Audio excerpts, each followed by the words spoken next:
After constructing our model, we can answer some questions about this battery, and that's what we're going to do here. All of the answers to these questions can be found by simply looking at the diagram you just made.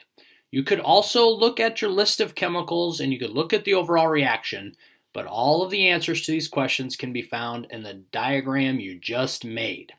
So what is the cathode in this battery? The cathode was copper. You labeled it cathode.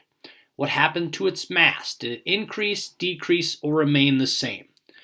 Well, the only way the cathode is going to increase is if it is a solid that is formed in the overall reaction at the cathode. The cathode will never decrease in mass in this class. The mass of the cathode will remain the same if a liquid, gas, or aqueous is formed around the cathode.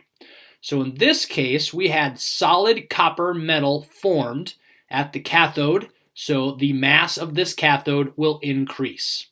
The anode in our battery was zinc. And for all the batteries in this class, the mass of our anodes will always decrease. That is not necessarily the case for every battery, but the batteries that we will draw in our class, the mass of the anode will always decrease. The electrolyte is labeled in your diagram, NaCl. The reducing solution in your diagram is copper sulfate. The two reasons for the porous cup. All right, so I lied a little bit. You do need to memorize these. These are not in your diagram. The purpose of the porous cup is to complete the circuit and allow ion flow. The other purpose of the porous cup is to keep the anode separate from the reducing solution.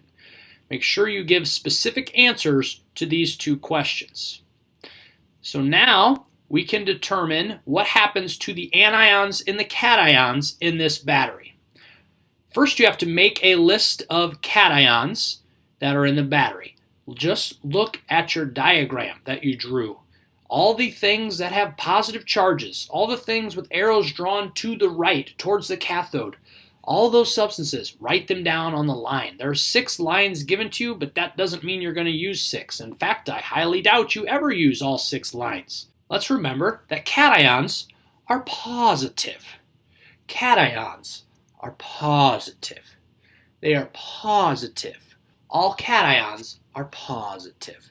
So, in our list, we could find copper ions and sodium ions. And in our overall reaction, we could also find zinc ions. But guess what? If you just look at your picture, you can find all 3 of those. Just look at the picture. Now, remember when I said that reactants are on the left, products are on the right. Reactants decrease in concentration, products increase in concentration. Well, this is where you're going to use that.